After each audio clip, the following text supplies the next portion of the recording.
നമസ്കാരം. Middle east വാർത്തകളിലേക്ക് സ്വാഗതം. ആദ്യം പ്രധാന വാർത്തകൾ. പാക് ഭീകരതയും ഓപ്പറേഷൻ സിന്ദൂറിന്റെ പശ്ചാത്തലവും ലോകരാജ്യങ്ങളോട് വിശദീകരിക്കാൻ ഇന്ത്യയുടെ വിദേശ നയതന്ത്ര സന്ദർശനങ്ങൾക്ക് തുടക്കം. ശ്രീകാന്ത് ഷിൻഡെ നയിക്കുന്ന 4ാം സംഘത്തിന്റെ ആദ്യ സന്ദർശനം UAE-യിൽ. ഇന്ത്യയുടെ എതിർപ്പ് മറികടന്ന് പാക് ചൈന സാമ്പത്തിക ഇടനാഴി അഫ്ഗാനിസ്ഥാനിലേക്ക് നീട്ടാൻ ധാരണ.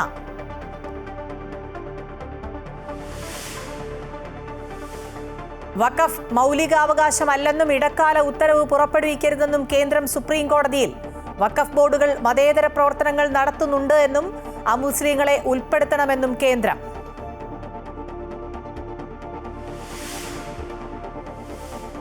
ED ഉദ്യോഗസ്ഥർ പ്രതികളായ കൈക്കൂലി കേസിൽ കൂടുതൽ വിവരങ്ങൾ പുറത്ത്. വിജിലൻസ് അറസ്റ്റ് ചെയ്തവർ ചേർന്ന് 30 കോടിയിലേറെ രൂപയുടെ തട്ടിപ്പ് നടത്തി. ലഭിച്ച പണം ഉപയോഗിച്ച് ഭൂമി വാങ്ങിക്കൂട്ടിയതായി കണ്ടെത്തൽ. 1ാം പ്രതിയായ ED ഉദ്യോഗസ്ഥൻ ശേഖർ കുമാറിനെതിരെ കൂടുതൽ തെളിവുകൾ ശേഖരിക്കുമെന്ന് വിജിലൻസ്.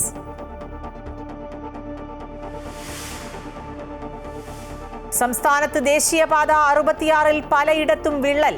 വ്യാപക പ്രതിഷേധം. ചാവക്കാട് മണത്തല മേൽപ്പാലത്തിൽ 50 മീറ്ററോളം റോഡ് തകർന്നു.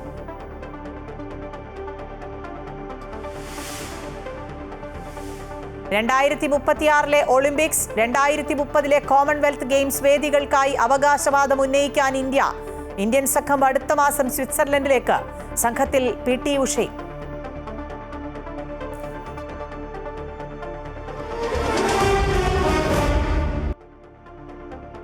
പാകിസ്ഥാൻ ഭീകരത ലോകരാജ്യങ്ങൾക്ക് മുന്നിൽ തുറന്നുകാട്ടാനായുള്ള നയതന്ത്ര പര്യടനത്തിന്റെ ഭാഗമായി ശ്രീകാന്ത് ഷിൻഡെ നയിക്കുന്ന സംഘം അല്പസമയത്തിനകം UAE-യിലെത്തും. UAE ഭരണ നേതൃത്വവുമായും പ്രമുഖ വ്യക്തികളുമായും സംഘം കൂടിക്കാഴ്ച നടത്തും. UAE-ക്ക് പുറമെ ലൈബീരിയ, കോങ്കോ, സിയോറ ലിയോൺ എന്നീ രാജ്യങ്ങളും സംഘം സന്ദർശിക്കും. പാകിസ്ഥാൻ പിന്തുണയോടെ പ്രവർത്തിക്കുന്ന ഭീകരവാദ സംഘടനകളെ ലോകത്തിനു മുന്നിൽ തുറന്നു കാട്ടുക, ഇന്ത്യയുടെ സിന്ദൂർ ദൗത്യം വിശദീകരിക്കുക എന്നീ ലക്ഷ്യങ്ങളോടെ നടത്തുന്ന നയതന്ത്ര ഓപ്പറേഷന്റെ ഭാഗമായാണ് പാർലമെന്റ് അംഗങ്ങൾ ഉൾപ്പെടുന്ന പ്രതിനിധി സംഘം UAE-യിലെത്തുന്നത്. മഹാരാഷ്ട്രയിലെ കല്യാൺ ലോക്സഭാംഗം ശ്രീകാന്ത് ഏകനാഥ് ഷിൻഡെയാണ് UAE-യിലേക്കുള്ള പ്രതിനിധി സംഘത്തെ നയിക്കുന്നത്.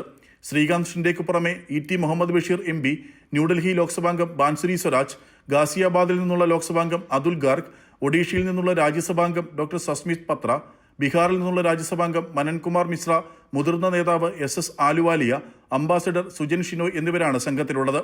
UAE സഹിഷ്ണുതാ വകുപ്പ് മന്ത്രി Sheikh Nahyan bin Mubarak Al Nahyan, UAE federal national കൗൺസിലിലെ പ്രതിരോധ, ആഭ്യന്തര, വിദേശകാര്യ committee chairman doctor Ali Rashid Al Noaimi, UAE national media office director general doctor Jamal Al Kaabi, Anwar Gargash diplomatic academy director Nickolay Mladenov എന്നിവരുമായി സംഘം കൂടിക്കാഴ്ച നടത്തും.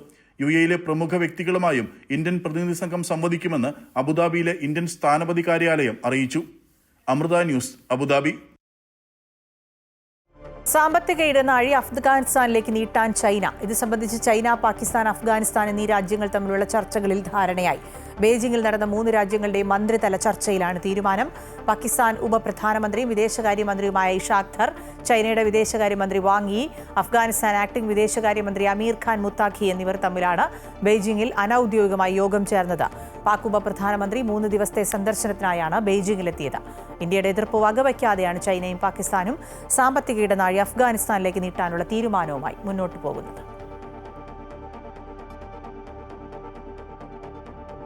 UAE-യിലെ ബാങ്കുകളിൽ minimum balance തുകയില്ലെങ്കിൽ 25 ദിർഹം വരെ നഷ്ടപ്പെടാം. ജൂൺ 1 മുതൽ ഇക്കാര്യം പ്രാബല്യത്തിൽ വരുമെന്ന് UAE-യിലെ ദേശീയ മാധ്യമങ്ങൾ റിപ്പോർട്ട് ചെയ്യുന്നു. അക്കൗണ്ടിൽ സൂക്ഷിക്കേണ്ട കുറഞ്ഞ തുക 3000-ൽ നിന്നും 5000-ആക്കി ഉയർത്തിയിട്ടുണ്ട്. എന്നാൽ ക്രെഡിറ്റ് കാർഡ് അല്ലെങ്കിൽ പേഴ്സണൽ ലോൺ ഉള്ളവർക്ക് ഈ നിർദ്ദേശം ബാധകമല്ല. പ്രതിമാസം 15000 ദിർഹം ശമ്പളമുള്ളവരെയും 5000-നും 15000-നും ഇടയിൽ ശമ്പളം, പേഴ്സണൽ ലോൺ അല്ലെങ്കിൽ ക്രെഡിറ്റ് കാർഡ് എന്നിവയിൽ ഏതെങ്കിലും ഉള്ളവർക്കും മിനിമം ബാലൻസ് നിർദ്ദേശം ബാധകമല്ലെന്നും വിശദീകരണത്തിൽ പറയും.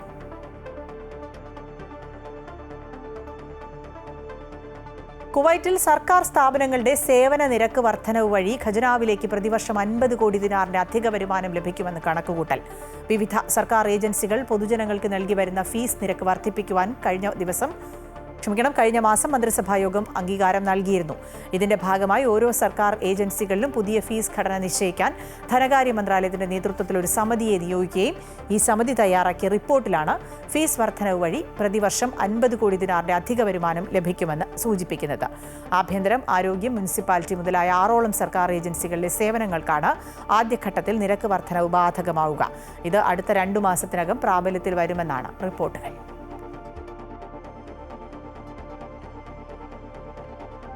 കുവൈറ്റിൽ ജലീബ് അൽ ഷുയൂബ് പ്രദേശത്ത് നടത്തിയ സുരക്ഷാ പരിശോധനയിൽ പിടിയിലായ 301 നിയമലംഘകരിൽ 249 പേരെ നാടുകടത്തി. പിടിയിലായവരിൽ 51 പേർ വിവിധ കേസുകളിൽ പിടികിട്ടാപ്പുള്ളികളാണ്. ഇതിനു പുറമെ പ്രദേശത്ത് വിവിധ സർക്കാർ ഏജൻസികൾ നടത്തിയ പരിശോധനയിൽ മുനിസിപ്പാലിറ്റിയുമായി ബന്ധപ്പെട്ട 495 നിയമലംഘനങ്ങളും പരിസ്ഥിതി പൊതു അതോറിറ്റിയുമായി ബന്ധപ്പെട്ട 78 നിയമലംഘനങ്ങളും കണ്ടെത്തി. കുവൈറ്റ് അഗ്നിശമന രക്ഷാ സേന നടത്തിയ പരിശോധനയിൽ 238 സ്ഥാപനങ്ങൾക്കും കെട്ടിടങ്ങൾക്കുമെതിരെ അടച്ചുപൂട്ടൽ നോട്ടീസ് പുറപ്പെടുവിച്ചിരുന്നു. ഇതിനു പുറമെ 130 വീടുകളിലേക്കുള്ള വൈദ്യുതി ബന്ധം വിച്ഛേദിച്ചതായും മന്ത്രാലയം അറിയിച്ചു. പ്രദേശത്തെ നിയമലംഘനങ്ങൾ തടയുന്നതിന്റെ ഭാഗമായി നടത്തിവരുന്ന സുരക്ഷാ പരിശോധനകൾ തുടരുമെന്നും മന്ത്രാലയം വ്യക്തമാക്കി. സൗദിയിലെ വിദേശ നിക്ഷേപകർ തങ്ങളുടെ സ്ഥാപനങ്ങളുടെ ഫിനാൻഷ്യൽ ഡാറ്റകൾ ഓരോ 3 മാസത്തിലും അപ്ഡേറ്റ് ചെയ്യണമെന്ന് സൗദി മിനിസ്ട്രി ഓഫ് ഇൻവെസ്റ്റ്മെന്റിന്റെ മിസ നോട്ടിഫിക്കേഷൻ.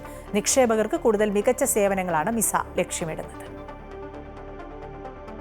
സൗദിയിലെ വിദേശ നിക്ഷേപകർ തങ്ങളുടെ സ്ഥാപനങ്ങളുടെ ഫിനാൻഷ്യൽ ഡാറ്റ ഓരോ 3 മാസത്തിലും അപ്ഡേറ്റ് ചെയ്യണമെന്ന് ആവശ്യപ്പെട്ടുകൊണ്ടുള്ള നോട്ടിഫിക്കേഷൻ സൗദി മിനിസ്ട്രി ഓഫ് ഇൻവെസ്റ്റ്മെന്റിന്റെ മിസയുടെ വെബ്സൈറ്റിൽ നോട്ടിഫിക്കേഷനായി കാണിക്കുന്നതായും ഇത് സൗദിയിലെ വിദേശ നിക്ഷേപകരുടെ സ്ഥാപനങ്ങൾക്ക് കൂടുതൽ ആവശ്യമായ സേവനങ്ങൾ ഉയർത്തുന്നതിനും കൂടുതൽ കാര്യക്ഷമമാക്കുന്നതിനും വേണ്ടിയാണെന്ന് സൗദിയിലെ ബിസിനസ് കൺസൾട്ടന്റ് ഓഡിറ്റ് മേഖലയിൽ പ്രവർത്തിക്കുന്ന IIBACയുടെ ചെയർമാൻ ഡോക്ടർ ഫിറോസ് ആര്യന്തൊടിക്ക പറഞ്ഞു. സൗദി അറേബ്യയിലെ ഇൻവെസ്റ്റ്മെന്റ് കമ്പനികൾ അവരുടെ മിസ അക്കൗണ്ട് ഓപ്പൺ ചെയ്യുമ്പോൾ അതിൽ അപ്ഡേറ്റിംഗ് ഫൈനാൻഷ്യൽ ഡാറ്റ എന്നൊരു നോട്ടിഫിക്കേഷൻ വന്നിട്ടുണ്ട്. അതുകൊണ്ട് ഉദ്ദേശിക്കുന്നത് എല്ലാ ഇൻവെസ്റ്റ്മെന്റ് കമ്പനികളും അവരുടെ ഫൈനാൻഷ്യൽ ഡാറ്റ ഓരോ ക്വാർട്ടറിലും മിനിസ്ട്രി ഓഫ് ഇൻവെസ്റ്റ്മെന്റിൽ അപ്ഡേറ്റ് ചെയ്യേണ്ടതായിട്ടുണ്ട്.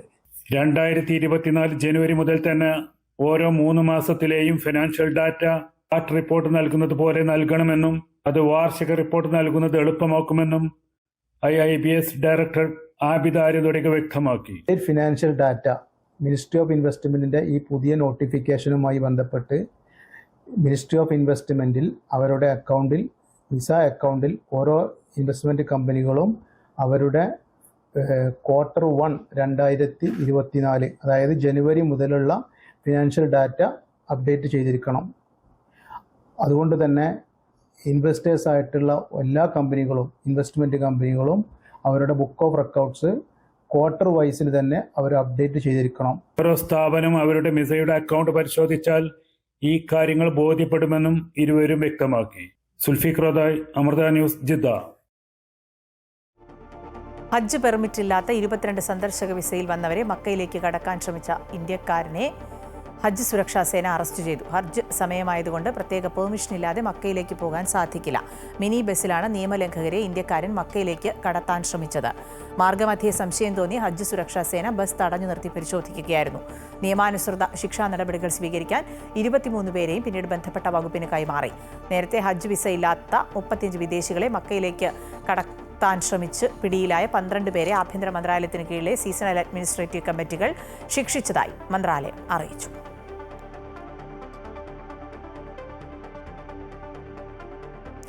കുവൈറ്റിൽ ഫഹാഹലിയിലുണ്ടായ ഒരു അപകടത്തിൽ മലയാളികൾ ഉൾപ്പെടെ 10 പേർക്ക് പരിക്ക്. ഇന്ന് വൈകിട്ട് ഫഹാഹിൽ ദബു സ്ട്രീറ്റിൽ മാർക്ക് ആൻഡ് സേവ് സൂപ്പർ മാർക്കറ്റിന് സമീപത്തുള്ള മലയാളികൾ നടത്തുന്ന റെസ്റ്റോറൻറ്റിലാണ് അപകടമുണ്ടായത്. ഗ്യാസ് സിലിണ്ടർ പൊട്ടിത്തെറിച്ചാണ് അപകടം എന്നാണ് പ്രാഥമിക നിഗമനം. ഫഹാഹിൽ അഹമ്മദി സ്റ്റേഷനുകളിൽ നിന്നുള്ള അഗ്നിശമന സേനാംഗങ്ങൾ എത്തിയാണ് രക്ഷാപ്രവർത്തനം നടത്തിയത്. പരിക്കേറ്റവരെ ആശുപത്രിയിൽ എത്തിച്ചു. കൂടുതൽ വിവരങ്ങൾ ലഭ്യമായിട്ടില്ല. സംസ്ഥാനത്തേക്ക് വന്നാൽ കണ്ണൂർ തളിപ്പറമ്പ് കുപ്പത്ത് ദേശീയപാതയിൽ വീണ്ടും മണ്ണിടിച്ചിൽ. ഇന്നു മാത്രം 2 തവണയാണ് മണ്ണിടിഞ്ഞത്. പ്രതിഷേധവുമായി നാട്ടുകാർ രംഗത്തെത്തി. വിഷയത്തിൽ ജില്ലാ ഭരണകൂടം ഇടപെട്ടെന്നും പ്രശ്നപരിഹാരത്തിന് ജില്ലാ കളക്ടർ തളിപ്പറമ്പ് RDOയെ ചുമതലപ്പെടുത്തിയെന്നും M. വിജിൻ MLA പറഞ്ഞു. ദേശീയപാത നിർമ്മാണത്തിനായി കുന്നിടിച്ച സ്ഥലത്താണ് ഇന്ന് വീണ്ടും മണ്ണിടിഞ്ഞത്. അശാസ്ത്രീയമായ നിർമ്മാണ പ്രവർത്തനങ്ങളാണ് മണ്ണിടിയാൻ കാരണമെന്ന് നാട്ടുകാർ ആരോപിച്ചു. കഴിഞ്ഞ ദിവസം വാഹനങ്ങൾ കടന്നു പോകുന്നതിനിടെയാണ് മണ്ണിടിച്ചിൽ നടന്നത്. ഇതേ തുടർന്ന് പോലീസ് സ്ഥലത്തെത്തി ഗതാഗതം ക്രമീകരിച്ചു. എന്നാൽ മറ്റ് നടപടികളൊന്നും അധികൃതരുടെ ഭാഗത്തു നിന്ന് ഉണ്ടാകാത്തതിനെ തുടർന്നാണ് നാട്ടുകാർ പ്രതിഷേധവുമായി രംഗത്തെത്തിയത്.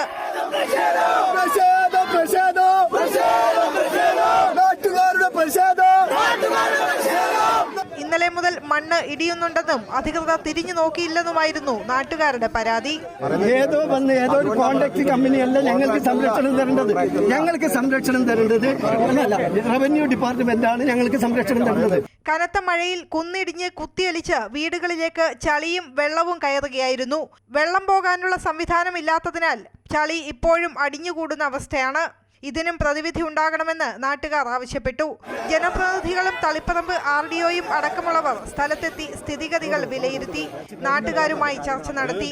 നാഷണൽ ഹൈവേ പ്രോജക്ട് മാനേജർ സ്ഥലത്ത് പരിശോധന നടത്തുമെന്ന് ഉറപ്പ് നൽകിയ ശേഷമാണ് റോഡ് ഉപരോധം അവസാനിപ്പിക്കാൻ നാട്ടുകാർ തയ്യാറായത്. ജനങ്ങളുടെ ആശങ്കയ്ക്ക് ഉടൻ പരിഹാരം വേണമെന്ന് ജനപ്രതിനിധികൾ അധികൃതരോട് ആവശ്യപ്പെട്ടു. ഇത് അടർന്ന് വീഴുക മാത്രമല്ല, അതിനോടൊപ്പം താഴെ പ്രദേശത്തുള്ള വീടുകളിലേക്ക് ഉൾപ്പെടെ ഈ ചളി നിറഞ്ഞ വെള്ളം അത് കുത്തിയൊലിച്ചു പോകുന്ന പ്രശ്നങ്ങൾ അതിനെ വളരെ ഗൗരവത്തിൽ കണ്ടുകൊണ്ട് നാഷണൽ ഹൈവേ അതോറിറ്റിയുമായി ബന്ധപ്പെട്ട് ഈ പ്രശ്നത്തെ പരിഹരിക്കുന്നതിന് വേണ്ടിയുള്ള നടപടികൾ സ്വീകരിച്ചു എന്നാണ് ബഹുമാനപ്പെട്ട കളക്ടർ പറഞ്ഞത്. അമൃത ന്യൂസ്, കണ്ണൂർ. തൃശൂർ ചാവക്കാട് ദേശീയപാത 66-ലും വിള്ളൽ. മണത്തലയിൽ നിർമ്മാണം നടക്കുന്ന മേൽപ്പാലത്തിന് മുകളിൽ ടാറിട്ട ഭാഗത്താണ് വിള്ളലുണ്ടായത്. സമൂഹ മാധ്യമങ്ങളിൽ ചിത്രങ്ങൾ പ്രചരിച്ചതോടെ ഇന്നലെ രാത്രിയോടെ തന്നെ അധികൃതർ സ്ഥലത്തെത്തി ടാറിട്ട് വിള്ളലടയ്ക്കും. മണത്തല വിശ്വനാഥ ക്ഷേത്രത്തിന് മുൻപിലെ മേൽപ്പാലത്തിന് മുകളിലെ ടാറിട്ട ഭാഗത്താണ് 50ഓളം മീറ്റർ നീളത്തിൽ വലിയ വിള്ളൽ വീണത്. ഇന്നലെ വൈകുന്നേരമാണ് പാലത്തിൽ വിള്ളൽ കാണുന്നത്. തുടർന്ന് റോഡിലെ വിള്ളലിന്റെ ദൃശ്യങ്ങൾ സമൂഹ മാധ്യമങ്ങളിൽ പ്രചരിച്ചിരുന്നു. നിർമ്മാണ പ്രവൃത്തികൾ തുടർന്നുകൊണ്ടിരിക്കുന്ന മേൽപ്പാലത്തിലാണ് വിള്ളൽ കണ്ടെത്തിയത്. അപ്പോൾ ഞാൻ മക്കളായിട്ട് ഇന്നലെ നടക്കാൻ വരുമ്പോഴാണ് ഇങ്ങനെ ഒരു സംഭവം ഇവിടെ കണ്ടത്. അപ്പോൾ ഇന്നലെ ഓൾറെഡി ന്യൂസിൽ വേറെ പല സ്ഥലത്തും ഇങ്ങനെ NHൽ ക്രാക്ക് വരുന്നുണ്ടെന്ന് കണ്ടപ്പോൾ അത് കണ്ട് നമ്മൾ അതിനെപ്പറ്റി അറിഞ്ഞ് ഇങ്ങനെ നടക്കുമ്പോഴാണ് നമ്മുടെ വീടിൻ്റെ അടുത്തുള്ള ഈ പാലത്തിലും ഒരു വലിയ ക്രാക്ക് കണ്ടത്. അപ്പോൾ ഇമ്മീഡിയറ്റ്ലി അത് ഞാൻ വീഡിയോ എടുത്തു. ഞാൻ ആ അധികൃതർക്ക് അറിയാൻ വേണ്ടിയിട്ട് അതിൻ്റെ ചെയിനേജ് നമ്പറൊക്കെ കാണിച്ചിട്ട് വീഡിയോ ഇട്ടത് അവർക്കത് പരിഹരിക്കാൻ വേണ്ടിയിട്ടാണ്. നിലവിൽ ഈ ഭാഗം ഗതാഗതത്തിന് തുറന്നു കൊടുത്തിട്ടില്ല. വിള്ളലിലൂടെ വെള്ളമിറങ്ങി മലപ്പുറത്തുണ്ടായതുപോലെ പാലം തകരുമോ എന്ന ഭീതിയിലാണ് നാട്ടുകാർ. അമൃത ന്യൂസ്, തൃശൂർ. മലപ്പുറം കൂരിയാട് നിർമ്മാണത്തിലിരിക്കുന്ന 6 വരി ദേശീയപാത തകർന്ന സ്ഥലത്ത് വിദഗ്ധ സംഘം പരിശോധന നടത്തി. വിശദമായി പഠനം നടത്തി ദേശീയപാത അതോറിറ്റിക്ക് റിപ്പോർട്ട് നൽകുമെന്ന് സംഘാംഗം ജിമ്മി ജോസഫ് പറഞ്ഞു. ഇതിനിടെ രാവിലെ കൂരിയാട് നാട്ടുകാർ പ്രതിഷേധിച്ചു. ജയ്പൂരിൽ നിന്നുള്ള ഡോക്ടർ അനിൽ ദീക്ഷിത്, കൊച്ചിയിൽ നിന്നുള്ള ജിമ്മി ജോസഫ് എന്നിവരടങ്ങുന്ന വിദഗ്ധ സംഘമാണ് കൂരിയാട് 6 വരി ദേശീയപാത തകർന്ന സ്ഥലം പരിശോധിച്ചത്. 2 മണിക്കൂറോളം സംഘം വിശദമായ പരിശോധന നടത്തി. റോഡിന് താഴെയുള്ള മണ്ണുമായി ബന്ധപ്പെട്ട പ്രശ്നമാണ് തകർച്ചയ്ക്ക് കാരണമെന്നാണ് സംഘത്തിന്റെ പ്രാഥമിക നിഗമനം. വിശദമായി പഠിച്ചതിനു ശേഷമേ പറയാനാകൂവെന്നും റോഡിന്റെ ഡിസൈൻ ഉൾപ്പെടെയുള്ള എല്ലാ റിപ്പോർട്ടുകളും പഠിക്കണമെന്നും സംഘാംഗം ജിമ്മി തോമസ് പറഞ്ഞു. വിശദമായി പഠിച്ചതിനു ശേഷം ദേശീയപാത അതോറിറ്റിക്ക് റിപ്പോർട്ട് കൈമാറും. വിദഗ്ധ സംഘത്തിന്റെ റിപ്പോർട്ട് സുരക്ഷാ ആശങ്ക പരിഹരിക്കുമെന്ന വിശ്വാസത്തിലാണ് ജനങ്ങൾ. ഒന്നുകിൽ ഈ മൊത്തമായിട്ട് ഒഴിവാക്കിയിട്ട് ശേഷം ഒരു പാലം അതേ ഇവിടെ നടക്കുള്ളൂ. എന്താ വെച്ചാൽ നമുക്കറിയാം, വേഗം 3 വർഷക്കാലമായിട്ട് വെള്ളക്കെട്ട് എല്ലാ വീടുകളിലും വയലുകളിലൊക്കെ വെള്ളം കയറി കൃഷിനാശമൊക്കെ സംഭവിച്ചുകൊണ്ടിരിക്കുകയാണ് ഈ 3 വർഷമായിട്ട്. അപ്പോൾ എന്താ വെച്ചാൽ ഈ റോഡിൻ്റെ അശാസ്ത്രീയമായ നിർമ്മാണം കൊണ്ടാണ് ഇങ്ങനെ വന്നിട്ട് സംഭവിച്ചിട്ടുള്ളത്. എന്താ വെച്ചാൽ ഇപ്പോൾ ഈ ഒരു ഇതിൽ തന്നെ 3 ചെറിയ തോടുകൾ അടഞ്ഞു കഴിഞ്ഞു. ഇനി വേങ്ങര തോടും അതേപോലെ തന്നെ കൈതത്തോടും മാത്രമേ ഇപ്പോൾ അവിടെ ഉള്ളൂ. ഇനി മഴ വരാൻ പോകണുള്ളൂ. ഒരു ദിവസം ഇപ്പം മഴ നന്നായിട്ട് പെയ്തിട്ടുള്ളൂ. ഇനി എന്താണ് വരാൻ, ആ ഒരു ആശങ്കയാണ് ഞങ്ങൾക്ക് ഓരോരുത്തർക്കുള്ളത്. വിദഗ്ധ സംഘത്തിന്റെ റിപ്പോർട്ടിന്റെ അടിസ്ഥാനത്തിലാകും പുനർനിർമ്മാണം. അതിനിടെ ദേശീയപാത തകർന്ന സംഭവത്തിൽ കൂരിയാട് നാട്ടുകാർ പ്രതിഷേധിച്ചു. വിദഗ്ധ സംഘം എത്തുന്നതിന് മുൻപ് തന്നെ നിർമ്മാണ പ്രവർത്തനങ്ങൾ തുടങ്ങിയതിൽ പ്രതിഷേധിച്ചായിരുന്നു നാട്ടുകാരുടെ സമരം. കോഹിനൂരിലെ കരാർ കമ്പനി ഓഫീസിലേക്ക് യൂത്ത് കോൺഗ്രസ് നടത്തിയ മാർച്ചിൽ സംഘർഷമുണ്ടായി.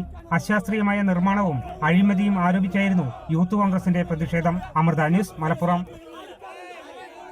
മഴ ശക്തമായതോടെ കാസർഗോഡ് ജില്ലയിൽ ദേശീയപാത വഴിയുള്ള യാത്ര പലയിടങ്ങളിലും ദുരിതമായി മാറുന്നു. നിർമ്മാണം പൂർത്തീകരിച്ച ദേശീയപാത തകർന്നതും സർവീസ് റോഡുകളിൽ മഴവെള്ളം കെട്ടിക്കിടക്കുന്നതും തുടർച്ചയായ ഗതാഗത കുരുക്കിനിടയാക്കുകയാണ്. കാലിക്കടവിലും നീലേശ്വരത്തും വെള്ളക്കെട്ട് ഒഴിയാത്ത അവസ്ഥയാണ്.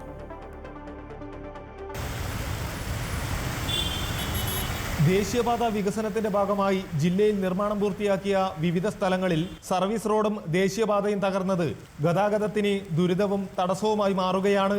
കാഞ്ഞങ്ങാട് കല്യാൺ റോഡിൽ മഴയിൽ ഇടിഞ്ഞു വീണ സർവീസ് റോഡിൽ നിന്ന് അല്പം അകലെയായി ക്രൈസ്റ്റ് സ്കൂൾ പ്രദേശത്ത് ദേശീയപാതയിൽ തന്നെ റോഡിന് വിള്ളൽ വീണതോടെ സ്ഥലത്ത് ഗതാഗതത്തിന് നിയന്ത്രണങ്ങൾ ഏർപ്പെടുത്തി. ഇവിടെ 53 മീറ്റർ നീളത്തിലാണ് ദേശീയപാതയിൽ വിള്ളൽ വീണത്.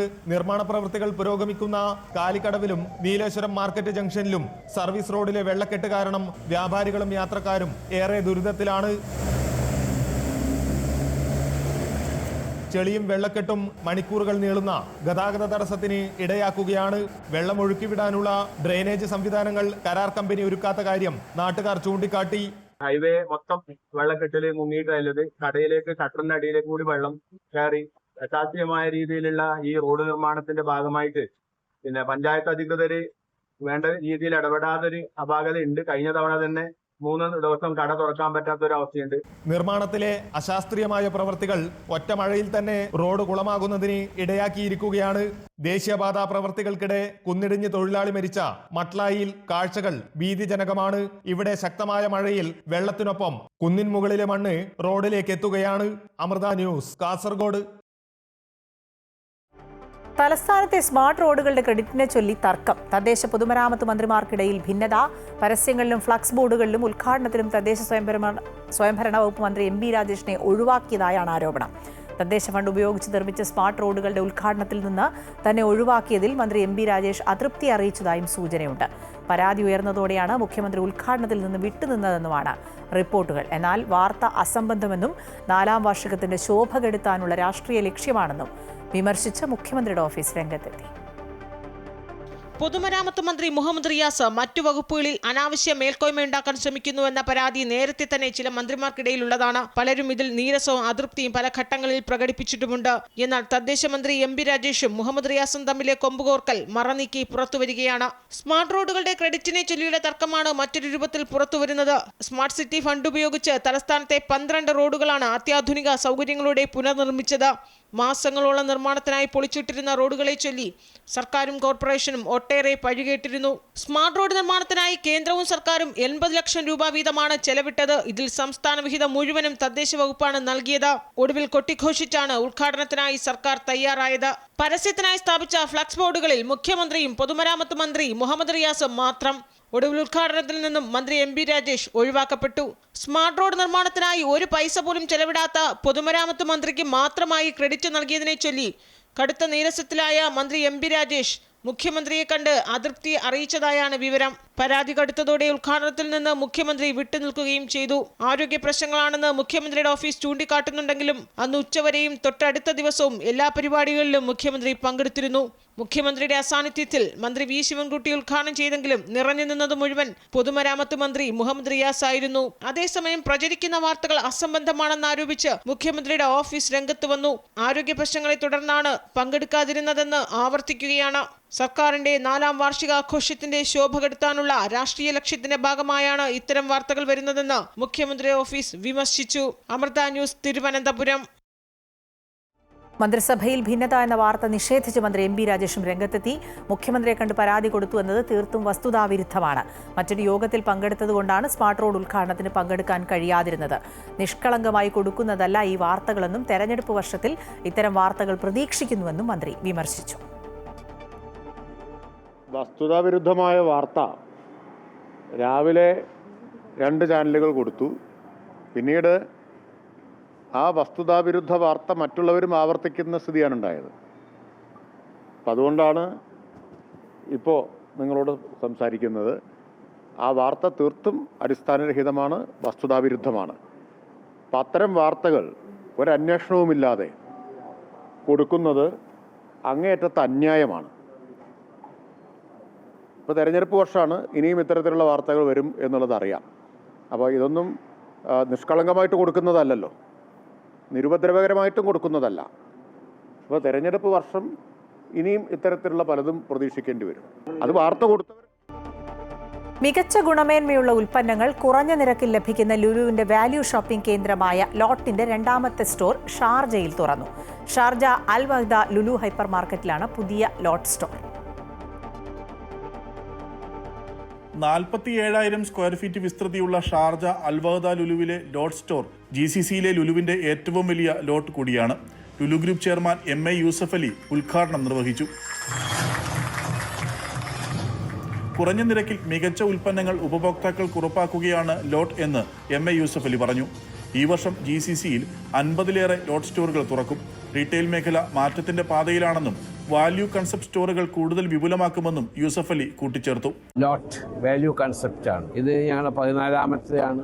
കസ്റ്റമേഴ്സിന് the best quality and good price. Retail രംഗം വളരെ വേഗം മാറിക്കൊണ്ടിരിക്കുകയാണ്. അപ്പോൾ വാല്യൂ കൺസെപ്റ്റാണ് ലോകത്തെമ്പാടും. അത്ഭുതകരമായ പരിവർത്തനങ്ങളാണ് റീറ്റെയിൽ രംഗത്ത് ഇപ്പോൾ വന്നുകൊണ്ടിരിക്കുന്നത്. We decided to expand this concept to other places. ആദ്യം GCC and other countries. അത് കഴിഞ്ഞാൽ ഉടനെ തന്നെ ഇന്ത്യയിലേക്കും കേരളത്തിലേക്കും. 19 ദിർഹത്തിൽ താഴെ വിലയിലാണ് നിരവധി ഉൽപ്പന്നങ്ങൾ ലോട്ടിൽ ലഭ്യമാക്കിയിരിക്കുന്നത്. സ്റ്റേഷനറി, വീട്ടുപകരണങ്ങൾ, ഫാഷൻ, തുണിത്തരങ്ങൾ, jewellery accessories, toys, travel accessories തുടങ്ങി വിപുലമായ ഉൽപ്പന്നങ്ങളുടെ ശേഖരമാണ് ലോട്ടിലുള്ളത്. Lulu group CEO Saifee Rupawala, Lulu global operations director Saleem MA, Lulu international holdings director Anand Devi, buying director Mujeeb Rahman തുടങ്ങിയവരും ഉദ്ഘാടന ചടങ്ങിന്റെ ഭാഗമായി. Amrita news, Sharjah. സംസ്ഥാനത്ത് മഴ ശക്തമാകുമെന്ന് കാലാവസ്ഥാ വകുപ്പിന്റെ മുന്നറിയിപ്പ്. വിവിധ ജില്ലകളിൽ ഓറഞ്ച് യെല്ലോ അലർട്ടുകൾ പ്രഖ്യാപിച്ചിട്ടുണ്ട്. കള്ളക്കടൽ പ്രതിഭാസത്തിന്റെ ഭാഗമായി കടലാക്രമണ സാധ്യതയുള്ളതിനാൽ മത്സ്യത്തൊഴിലാളികളും തീരദേശവാസികളും ജാഗ്രത പാലിക്കണമെന്ന് നിർദ്ദേശിച്ചിട്ടുണ്ട്. കണ്ണൂർ, കാസർഗോഡ് ജില്ലകളിൽ ഓറഞ്ച് അലർട്ടും തിരുവനന്തപുരം, കൊല്ലം, കോഴിക്കോട്, വയനാട് ജില്ലകളിൽ യെല്ലോ അലർട്ടുമാണ് പ്രഖ്യാപിച്ചിരിക്കുന്നത്. വരും ദിവസങ്ങളിലും ശക്തമായ മഴയ്ക്ക് സാധ്യതയുണ്ട്. 24 മണിക്കൂറിൽ 115.6 മില്ലിമീറ്റർ മുതൽ 204.4 മില്ലിമീറ്റർ വരെ മഴ ലഭിക്കും. മണ്ണിടിച്ചൽ, ഉരുൾപൊട്ടൽ സാധ്യതയുള്ള പ്രദേശങ്ങളിൽ നിന്നും പൊതുജനങ്ങൾ മാറി താമസിക്കണമെന്ന് കാലാവസ്ഥാ വകുപ്പ് നിർദ്ദേശം നൽകി. നാളെ വരെ ഇടിമിന്നലോടുകൂടിയ ശക്തമായ മഴ ലഭിക്കുമെന്നാണ് കാലാവസ്ഥാ വകുപ്പിന്റെ മുന്നറിയിപ്പ്. 40 മുതൽ 50 കിലോമീറ്റർ വരെ വേഗതയിൽ കാറ്റ് വീശാനും സാധ്യതയുണ്ട്. കള്ളക്കടൽ പ്രതിഭാസത്തിന്റെ ഭാഗമായി തിരുവനന്തപുരം ജില്ലയിലെ കാപ്പിൽ മുതൽ പൊഴിയൂർ വരെയും കന്യാകുമാരി തീരത്തും കടലാക്രമണ സാധ്യതയുണ്ടെന്നും ജനങ്ങൾ ജാഗ്രത പാലിക്കണമെന്നും കാലാവസ്ഥാ വകുപ്പ് അറിയിച്ചു. മത്സ്യത്തൊഴിലാളികൾ ജാഗ്രത പാലിക്കണമെന്നും വള്ളങ്ങളും ബോട്ടുകളും കടലിലേക്ക് ഇറക്കരുത് എന്നും മുന്നറിയിപ്പ് പിൻവലിക്കുന്നതുവരെ വിനോദസഞ്ചാരികൾക്ക് നിയന്ത്രണം ഏർപ്പെടുത്താനും നിർദ്ദേശമുണ്ട്. അടുത്ത 4 ദിവസത്തിനുള്ളിൽ സംസ്ഥാനത്ത് കാലവർഷം എത്തിച്ചേരുമെന്നും കാലാവസ്ഥാ വകുപ്പ് അറിയിച്ചു. അമൃത ന്യൂസ്, തിരുവനന്തപുരം. വഖഫ് മൗലികാവകാശമല്ലെന്നും ഇടക്കാല ഉത്തരവ് പുറപ്പെടുവിക്കരുതെന്നും കേന്ദ്രം സുപ്രീം കോടതി. വഖഫ് ബോർഡുകൾ മതേതര പ്രവർത്തനങ്ങളും നടത്തുന്നുണ്ട് എന്നും അതിനാൽ അമുസ്ലിങ്ങളെ ഉൾപ്പെടുത്താമെന്നും കേന്ദ്രം സുപ്രീം കോടതിയിൽ വ്യക്തമാക്കി. ഉപയോഗത്തിലൂടെയുള്ള വഖഫ് മൗലികാവകാശമല്ല, അതൊരു ഇസ്ലാമിക ആശയമാണെന്ന് കേന്ദ്ര സർക്കാർ കോടതിയിൽ വ്യക്തമാക്കി. സോളിസിറ്റർ ജനറൽ തുഷാർ മേത്തയാണ് കേന്ദ്രത്തിനായി സുപ്രീം കോടതിയിൽ വാദങ്ങൾ ഉന്നയിച്ചത്. Chief justice BR Gavai, justice Augustine Joseph Masih എന്നിവരുടെ ബെഞ്ചാണ് ഹർജികളിൽ വാദം കേൾക്കുന്നത്. വഖഫ് ഇസ്ലാമിന്റെ അവിഭാജ്യ ഘടകമല്ല. മറ്റു മതങ്ങളിലുള്ളതുപോലെയാണ് ഇസ്ലാമിലും ചാരിറ്റി ഉള്ളത്. 1954 നിയമത്തിലൂടെയാണ് വഖഫ് ബൈ യൂസർ കൊണ്ടുവന്നത്. ഇതിൽ ചില ഭേദഗതികൾ കൊണ്ടുവരികയാണ് കേന്ദ്ര സർക്കാർ ചെയ്യുന്നതെന്നും അതുകൊണ്ട് തിരക്കിട്ടൊരു ഇടക്കാല ഉത്തരവ് ഉണ്ടാകരുതെന്നും സോളിസിറ്റർ ജനറൽ ആവശ്യപ്പെട്ടു. വഖഫ് ഭേദഗതി നിയമം ഏകപക്ഷീയമോ ഭരണഘടനാ വിരുദ്ധമോ അല്ലെന്നും കേന്ദ്രം വ്യക്തമാക്കി. വഖഫായി മാറാൻ കഴിയുന്ന നിരവധി മതേതര ചാരിറ്റബിൾ സ്ഥാപനങ്ങളുണ്ട്. മുസ്ലിങ്ങളല്ലാത്തവർക്കും വഖഫ് ചെയ്യാമെന്നതുകൊണ്ട് അമുസ്ലിങ്ങൾക്കും വഖഫ് ബോർഡിൽ പ്രാതിനിധ്യം നൽകാമെന്നും സോളിസിറ്റർ ജനറൽ പറഞ്ഞു. നിയമം സ്റ്റേ ചെയ്യണമെന്നാവശ്യപ്പെടുന്ന ഹർജിക്കാരുടെ വാദം കഴിഞ്ഞ ദിവസം സുപ്രീം കോടതി കേട്ടിരുന്നു. ഭേദഗതിയിലൂടെ വഖഫ് സ്വത്തുക്കൾ പിടിച്ചെടുക്കുകയാണ് കേന്ദ്ര സർക്കാർ ലക്ഷ്യമെന്ന് ഹർജിക്കാർ വാദിച്ചു. ഒരു നടപടിക്രമവുമില്ലാതെ വഖഫ് സ്വത്തുക്കൾ ഏറ്റെടുക്കാൻ അധികാരം നൽകുന്നതാണ് നിയമ ഭേദഗതിയെന്നായിരുന്നു ഹർജിക്കാരുടെ വാദം. News desk, Amrita TV. ഛത്തീസ്ഗഡിൽ സുരക്ഷാ സേനയുമായുള്ള ഏറ്റുമുട്ടലിൽ 30 മാവോയിസ്റ്റുകൾ കൊല്ലപ്പെട്ടു. കൊല്ലപ്പെട്ടവരിൽ തലയ്ക്ക് 1 കോടി രൂപ വിലയിട്ട മാവോയിസ്റ്റ് നേതാവ് ബസവരാജ് എന്നറിയപ്പെടുന്ന നമ്പാല കേശവറാവു ഉൾപ്പെട്ടിട്ടുണ്ട് എന്നാണ് റിപ്പോർട്ടുകൾ. നാരായൺപൂർ ജില്ലയിലെ അബുജംത് വനമേഖലയിൽ ഇന്ന് രാവിലെയാണ് മാവോയിസ്റ്റുകളും സുരക്ഷാ സേനയും തമ്മിൽ ഏറ്റുമുട്ടൽ ആരംഭിച്ചത്. മുതിർന്ന മാവോയിസ്റ്റ് നേതാക്കളുടെ സാന്നിധ്യമുണ്ടെന്ന രഹസ്യ വിവരത്തെ തുടർന്നാണ് ഛത്തീസ്ഗഡ് പോലീസിന്റെ ജില്ലാ റിസർവ് ഗാർഡ് അംഗങ്ങൾ വനമേഖലയിൽ പരിശോധന നടത്തിയത്. മാവോയിസ്റ്റുകൾ ജവാന്മാർക്ക് നേരെ വെടിയുതിർത്തെന്നും ഇതോടെ സുരക്ഷാ സേന തിരിച്ചടിച്ചെന്നുമാണ് ഔദ്യോഗിക വിശദീകരണം. വിവിധ കേസുകളുമായി ബന്ധപ്പെട്ട തെലങ്കാന, ആന്ധ്രാപ്രദേശ് പോലീസും NIAയും അന്വേഷിക്കുന്ന കൊടും ക്രിമിനലാണ് 67-കാരനായ ബസവരാജ്. നിരോധിത സംഘടനയായ കമ്മ്യൂണിസ്റ്റ് പാർട്ടി ഓഫ് ഇന്ത്യ മാവോയിസ്റ്റിന്റെ ജനറൽ സെക്രട്ടറിയായിരുന്നു ഇയാൾ. 1970 മുതൽ നക്സൽ പ്രവർത്തനങ്ങളിൽ സജീവമായിരുന്ന ഇയാളെ വർഷങ്ങളായി വിവിധ ഏജൻസികൾ അന്വേഷിച്ചു വരികയായിരുന്നു. നാരായൺപൂർ, ദന്തേവാഡ, ബിജാപൂർ, കൊണ്ടഗാവ് എന്നീ ജില്ലകളിൽ നിന്നുള്ള ജില്ലാ റിസർവ് ഗാർഡ് ജവാന്മാർ ഓപ്പറേഷന്റെ ഭാഗമായി. അടുത്തിടെ ഛത്തീസ്ഗഡ്, തെലങ്കാന അതിർത്തി പ്രദേശങ്ങൾക്ക് സമീപം ഓപ്പറേഷൻ ബ്ലാക്ക് ഫോറസ്റ്റ് എന്ന പേരിൽ പോലീസിന്റെയും സുരക്ഷാ സേനയുടെയും സംയുക്ത തെരച്ചിൽ നടന്നിരുന്നു. 21 ദിവസം നീണ്ടുനിന്ന ഓപ്പറേഷനിൽ 31 മാവോയിസ്റ്റുകളെ സേന വധിച്ചു. 214 മാവോയിസ്റ്റ് ഒളിത്താവളങ്ങളും ബങ്കറുകളും ഒട്ടേറെ മാരകായുധങ്ങളും നശിപ്പിക്കപ്പെട്ടു. News desk, Amrita news. ED ഉദ്യോഗസ്ഥർ പ്രതികളായ കൈക്കൂലി കേസിൽ കൂടുതൽ വിവരങ്ങൾ പുറത്ത്. വിജിലൻസ് അറസ്റ്റ് ചെയ്തവർ ചേർന്ന് 30 കോടിയിലേറെ രൂപയുടെ തട്ടിപ്പാണ് നടത്തിയത്. തട്ടിപ്പിലൂടെ ലഭിച്ച പണം ഉപയോഗിച്ച് ഇവർ ഭൂമി വാങ്ങിക്കൂട്ടിയതായും കണ്ടെത്തി. കേസിൽ 1-ാം പ്രതിയായ ED കൊച്ചി യൂണിറ്റിലെ അസിസ്റ്റന്റ് ഡയറക്ടർ ശേഖർ കുമാറിനെതിരെ കൂടുതൽ തെളിവുകൾ ശേഖരിക്കുമെന്ന് വിജിലൻസ് SP S ശശിധരൻ പറഞ്ഞു. ED ഉദ്യോഗസ്ഥരും ഇടനിലക്കാരും ഉൾപ്പെടെ പ്രതികളായ കൈക്കൂലി കേസിനു പുറകിൽ വലിയ തട്ടിപ്പുകൾ നടന്നിട്ടുണ്ടെന്നാണ് പുറത്തുവരുന്ന വിവരം. സാമ്പത്തികാരോപണം നേരിടുന്നവരെ കണ്ടെത്തി ഭീഷണിപ്പെടുത്തി 30 കോടിയിലേറെ രൂപയാണ് ഇവർ തട്ടിയത്. അറസ്റ്റിലായ 3-ാം പ്രതി മുരളി മുകേഷ് എറണാകുളം പുത്തൻവേലിക്കരയ്ക്ക് സമീപം ഭൂമി വാങ്ങിയതിന്റെ തെളിവുകൾ വിജിലൻസിന് ലഭിച്ചു. തമ്മനം സ്വദേശി വിൽസൺ, ചാർട്ടേഡ് അക്കൗണ്ടന്റായ രഞ്ജിത്ത് എന്നിവരാണ് അറസ്റ്റിലായ മറ്റു 2 പേർ. ഇവരെ 3 പേരെയും ഒന്നിച്ചിരുത്തി വിജിലൻസ് ചോദ്യം ചെയ്തു വരികയാണ്. കേസിലെ മുഖ്യ സൂത്രധാരനെന്ന് കരുതുന്ന രഞ്ജിത്തിന്റെ വീട്ടിൽ നിന്നും സാമ്പത്തികാരോപണം നേരിടുന്നവരുടെയും കൈക്കൂലി വാങ്ങാൻ ഉദ്ദേശിച്ചിരുന്നവരുടെയും വലിയ പട്ടിക തന്നെ വിജിലൻസ് കണ്ടെത്തി. 1-ാം പ്രതിയായ ED ഉദ്യോഗസ്ഥൻ ശേഖർ കുമാറിനെതിരെ മതിയായ തെളിവുകൾ ശേഖരിച്ച് അറസ്റ്റ് ചെയ്യുന്നതുൾപ്പെടെയുള്ള നടപടിയിലേക്ക് കിടക്കുമെന്ന് വിജിലൻസ് SP പറഞ്ഞു. ഞങ്ങൾ CCയുള്ള ഗാഡ്ജറ്റ്സ് എല്ലാം ഞങ്ങൾ അന്വേഷണത്തിന് കൊടുത്തിട്ടുണ്ട്. അതിപ്പോൾ അതിൻ്റെ റിസൾട്ട് കിട്ടണം. അതുമായിട്ട് ബന്ധപ്പെട്ടുള്ള ഇൻവെസ്റ്റിഗേഷൻ നടക്കണം. പരാതിക്കാരൻ്റെ മൊഴിപ്രകാരമാണ് 1-ാം പ്രതിയെ FIRൽ നമ്മൾ രേഖപ്പെടുത്തിയിരിക്കുന്നത്. ഇനി മറ്റുള്ളവർക്കെതിരെ എവിഡൻസ് ഓൾറെഡി നമുക്ക് കിട്ടിക്കഴിഞ്ഞുകൊണ്ടാണ് നമ്മളത് അവരെ അറസ്റ്റ് ചെയ്തത്. ഇനി മറ്റ് കാര്യങ്ങളുണ്ടോ എന്നുള്ളത് നമ്മൾ അന്വേഷണ വിധേയമാക്കിക്കൊണ്ടിരിക്കുകയാണ്. അന്വേഷണത്തിൻ്റെ ഫൈൻഡിങ്സ് അനുസരിച്ചാണ് നമ്മൾ മുൻപോട്ട് പോവുക. രേഖാമൂലം പരാതി കിട്ടിയിട്ടില്ല. പക്ഷെ എന്തായാലും നമ്മൾ അതിനെക്കുറിച്ച് അന്വേഷിക്കുന്നുണ്ട്. പ്രതികളുടെ പക്കൽ നിന്നും ലഭിച്ച ഡിജിറ്റൽ തെളിവുകൾ വിജിലൻസ് വിശദമായി പരിശോധിച്ചു വരികയാണ്. വരും ദിവസങ്ങളിലും അറസ്റ്റിലായവരുടെ ചോദ്യം ചെയ്യൽ തുടരും. അമൃത ന്യൂസ്, കൊച്ചി. 2036 ഒളിമ്പിക്സ് വേദിക്കായി അവകാശവാദം ഉന്നയിക്കാൻ ഇന്ത്യൻ സംഘം അടുത്ത മാസം സ്വിറ്റ്സർലൻഡിലേക്ക് പോകും. ഗുജറാത്തിന് ഒളിമ്പിക്സ് വേദി അനുവദിക്കണമെന്നാണ് ആവശ്യം. കായിക മന്ത്രാലയം, ഗുജറാത്ത് സർക്കാർ, ഒളിമ്പിക്സ് അസോസിയേഷൻ പ്രതിനിധികളും സംഘത്തിൽ ഉൾപ്പെടുന്നു. ഗുജറാത്ത് കായിക മന്ത്രിയും PT ഉഷയും ടീമിലുണ്ട്. 2030 കോമൺവെൽത്ത് ഗെയിംസ് വേദിക്കും അവകാശവാദം ഉന്നയിക്കാൻ സംഘം ലണ്ടനിലേക്കും പോകും.